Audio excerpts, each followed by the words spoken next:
السلام عليكم ورحمة الله وبركاته يا سنة أولى. أهلا بيكم في درس جديد من دروس نافذة اللغة العربية. درسنا النهاردة يا سنة أولى عبارة عن حرف من حروف الهجاء وهو حرف السين. تعالوا مع بعض نشوف أشكال حرف السين. أشكاله يا إما في أول الكلمة يا إما في وسط الكلمة يا إما في آخر الكلمة. في أول الكلمة يا سنة أولى السين ليه 3 سنون وبيمد إيديه يمسك في الحرف اللي بعده. في وسط الكلمة بيمسك في اللي قبله ويمسك في اللي بعده. في آخر الكلمة يا إما متصل بيمسك في اللي قبله يا إما منفصل واقف لوحده. تعالوا نشوف ده في كلمات. سين في أول الكلمة سمكة سمكة. سين في وسط الكلمة عسل عسل.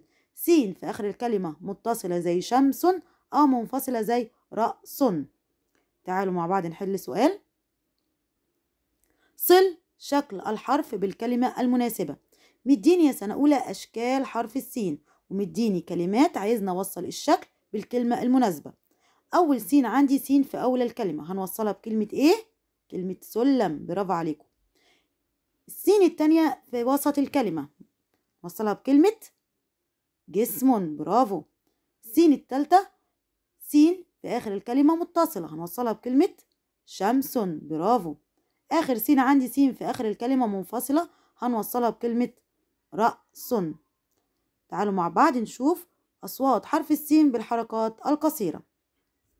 سين فتحة سا سا. سين كسرة سي سي. سين ضمة سو سو. سين سكون احنا قلنا السكون علامة ما بقرأهاش لوحدها، لازم أقرأها مقطع مع الحرف اللي قبلها. تعالوا نشوف ده في كلمات. سا سمكة سمكة. سي سنجاب سنجاب. سو سكر سكر. سين سكون جسم جسم. أنا هنا نطقت السين الساكنة مع الجيم مقطع على بعض. تعالوا نحل مع بعض الأسئلة. ضع سين فتحة أو سين كسرة أو سين ضمة أو سين سكون مكان النقط. أول كلمة عندي كلمة سكر سكر. السين إيه؟ سين ضمة سكر. تاني كلمة عندي كلمة سنجاب سنجاب. سين إيه؟ سين كسرة سنجاب. تالت كلمة عندي كلمة جسم جسم. أنا وقفت على السين تبقى سين سكون جسم.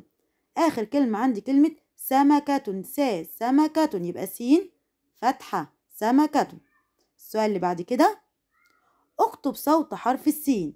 مديني بعض الكلمات عايزني أقول حرف السين صوته ايه في كل كلمة. أول كلمة عندي كلمة سمكة سا يبقى صوت السين سين فتحة سا. كلمة جسم جسم السين ساكنة يبقى أقرأها مقطع مع اللي قبلها جس. الكلمة التالتة كلمة سلسلة. السين صوتها برافو سين كسرة سي سلسلة. السؤال اللي بعد كده. حلل الكلمات الآتية إلى مقاطع صوتية. احنا اتفقنا لما بنيجي نحلل مقاطع صوتية الساكن مع اللي قبله مقطع والمد مع الممدود مقطع. أول كلمة عندي كلمة سلسلة. أما أجي أحللها المقاطع الصوتية السين مع اللام ساكن مع اللي قبله، سين لوحدها، اللام لوحدها، التاء مربوطة لوحدها سلسلة. كلمة طاووس أما أجي أحللها المقاطع الصوتية الطاء مع الألف مد وممدود، الواو مع الواو مد وممدود، السين لوحدها تبقى كلمة طاووس. كلمة سعيد السين لوحدها، العين مع الياء مد وممدود، الدال لوحدها. السؤال اللي بعد كده. رتب الحروف وكون كلمة. مديني بعض الحروف وعايزني أكون كلمات. أول حاجة عندي كلمة فيها سين راء ألف تبقى كلمة رأس. كلمة فيها ميم كاف سين تاء مربوطة تبقى كلمة سمكة. برافو. تالت حاجة عندي كلمة فيها سين جيم ميم تبقى كلمة جسم. وده كان درسنا النهاردة مع بعض يا سنة أولى حرف السين، ونلتقي إن شاء الله الحصة القادمة. والسلام عليكم ورحمة الله وبركاته.